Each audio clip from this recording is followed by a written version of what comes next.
কাৰ্বি ভূমি দলামৰাৰ উদুলি মুদুলি পৰিৱেশ। আজি দলামৰাৰ যি লক্ষীমন ধৰ্মৰ মন্দিৰ আছে, লক্ষীমন ধৰ্মৰ যি আশ্ৰম আছে, এই আশ্ৰমত উদুলি মুদুলি পৰিৱেশ। যিহেতু আজি অনুষ্ঠিত হৈছে এই লক্ষীমন মন্দিৰৰ আশ্ৰমত ধৰ্মীয় আধ্যাত্মিক মহাসভা, আৰু এই সভালৈ উপস্থিত হ'বহি কিছু সময়ৰ পাছতে অসমৰ মুখ্যমন্ত্ৰী ডক্টৰ হিমন্ত বিশ্ব শৰ্মা।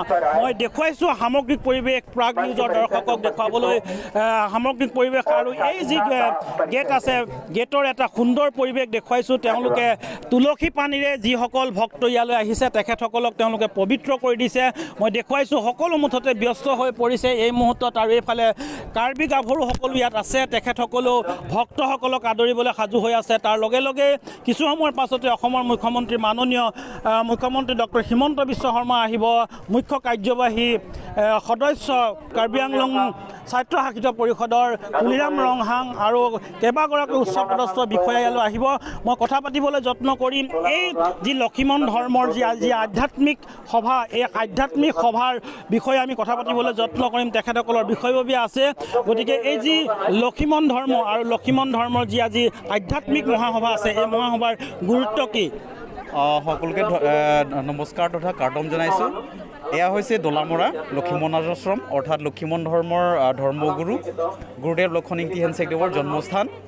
এই স্থানতেই বিগত ইংৰাজী বৰ্ষৰ 1959 চনৰ 5 ফেব্ৰুৱাৰী তাৰিখে গুৰুদেৱ লক্ষ্মণিংতি হেনচেকদেৱে লক্ষীমন ধৰ্ম প্ৰৱৰ্তন কৰিছিল। অৰ্থাৎ তেখেত এগৰাকী ঐশ্বৰিক তথা আধ্যাত্মিক গুণৰ অধিকাৰী আছিলে। আজি এই মূল সভা হৈছে ধৰ্মীয় ঐক্য সমাৱেশ। আমাৰ বৰ্তমানৰ অসমৰ মুখ্যমন্ত্ৰী ডক্টৰ হিমন্ত বিশ্ব শৰ্মা আমাৰ ইয়াত মুখ্য অতিথি হিচাপে অংশগ্ৰহণ কৰিব। তেখেতৰ এয়া হৈছে দ্বিতীয় ভ্ৰমণ। অসম চৰকাৰৰ মুখ্যমন্ত্ৰী তথা তেখেত মন্ত্ৰীভাৱ হৈ থাকোঁতে 2020 চনৰ ডিচেম্বৰ মাহতে হয় তেখেত স্বাস্থ্যমন্ত্ৰী বিত্ত তেনেকুৱা মন্ত্ৰিত্ব বা কাৰ্যভাৰ গ্ৰহণ কৰা অৱস্থাত, অৰ্থাৎ 2020 চনৰ ডিচেম্বৰ তাৰিখেও আমাৰ ইয়াত ধৰ্ম ঐক্য সভাত অংশগ্ৰহণ কৰিছিল। এয়া হৈছে তেওঁৰ দ্বিতীয়টো ভ্ৰমণ।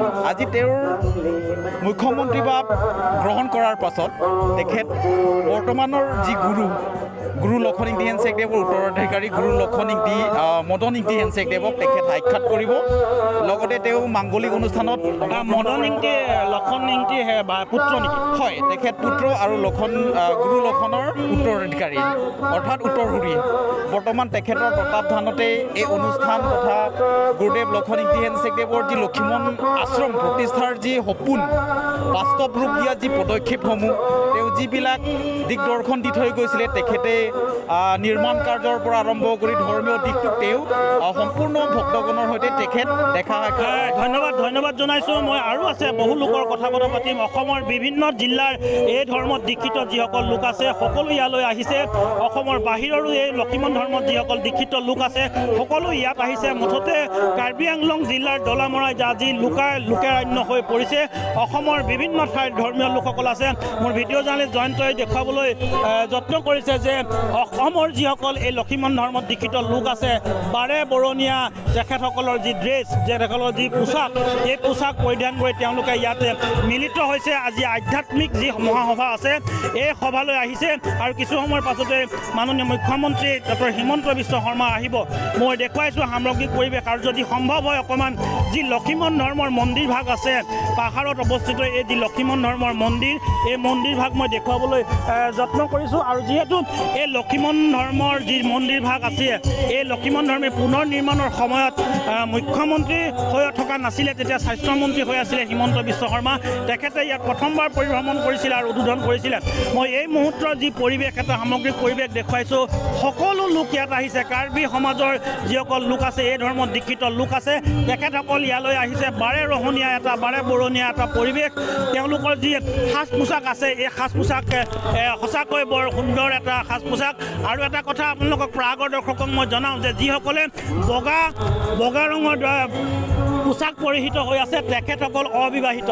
যিসকলে বগা ৰঙৰ পোছাক পৰিধান কৰিছে তেখেতসকল অবিবাহিত, আৰু যিসকলে ৰঙীন পৰিধান কৰিছে সেইসকল বিবাহিত। তেওঁলোকৰ পোছাকৰ পৰাই জনা যায় যে তেখেতসকল বিবাহিত নে অবিবাহিত। লক্ষ্মণইংতি হাংছে যিগৰাকী এই ধৰ্মৰ প্ৰৱৰ্তক আছিলে, তেওঁৰ পাছত এতিয়া উত্তৰসূৰী হিচাপে মদন ইংতি হাংছে আছে আৰু তেখেতে এই লক্ষীমন ধৰ্মৰ প্ৰৱৰ্তনৰ গুৰি ধৰোতা হয়। গতিকে আজি এই ধৰ্মীয় যি আধ্যাত্মিক মহাসভা আছে এই মহাসভালৈ অসমৰ বিভিন্ন ঠাইত থকা ভক্তগণ ইয়াত সমবেত হৈছে।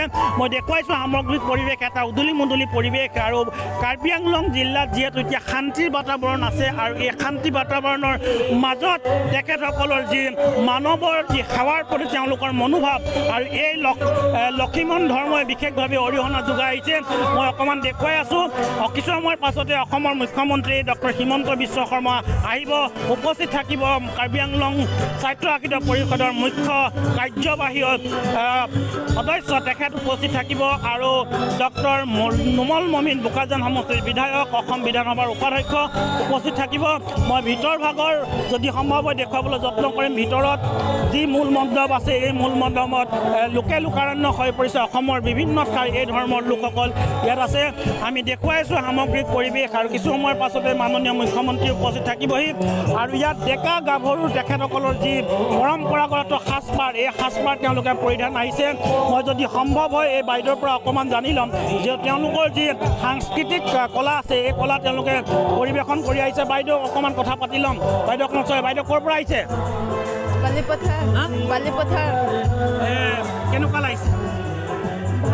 ভাল লাগিছে। বহুতো আহিছে আৰু মই ক'লোঁ যে এই তেওঁলোকৰ যি কালাৰফুল এই ড্ৰেছ মানে পোচাক, এই পোচাকৰ পৰাই আপোনালোকে গম পাব যে যিসকলে বগা পৰিধান কৰিছে, বগা ৰঙৰ পৰিধান কৰিছে, বগা ৰঙৰ পৰিধান কৰা লোকসকল হৈছে অবিবাহিত আৰু যি কালাৰ মানে ৰঙীন কালাৰ পিন্ধিছে হালধীয়া আৰু সেউজীয়া এইসকল বিবাহিত। মই দেখুৱাই আছোঁ প্ৰাগৰ দৰ্শক আজি কাৰ্বি আংলং জিলাৰ দলামৰাৰ বোকাখাটৰ সমীপৰ যি দলামৰা আছে এই দলামৰাত উদুলি মুদুলি পৰিৱেশ। লক্ষীমন ধৰ্মৰ প্ৰৱৰ্তক লক্ষণ ইংতি হাংছে প্ৰৱৰ্তক আছিল আৰু তেখেতৰ উত্তৰসূৰী হিচাপে মদন ইংতি আছে আৰু মদন ইংতি হাংছে আছে। তেখেতে এই ধৰ্মৰ প্ৰচাৰ আৰু প্ৰসাৰৰ ক্ষেত্ৰত বিশেষ ভূমিকা গ্ৰহণ কৰিছে। আজি ডক্টৰ হিমন্ত বিশ্ব শৰ্মাই এই উত্তৰসূৰী মদন ইংতি হাংছে দেৱক লগ কৰাৰ সম্ভাৱনা আছে মই জনাইছোঁ। আৰু লক্ষীমন ধৰ্মৰ যি প্ৰৱৰ্তক বৰ্তমানৰ যি উত্তৰসূৰী মদন ইংতি হাংছে এই তেখেতক মুখ্যমন্ত্ৰী হিমন্ত বিশ্ব শৰ্মাই লগ কৰাৰ সম্ভাৱনা আছে।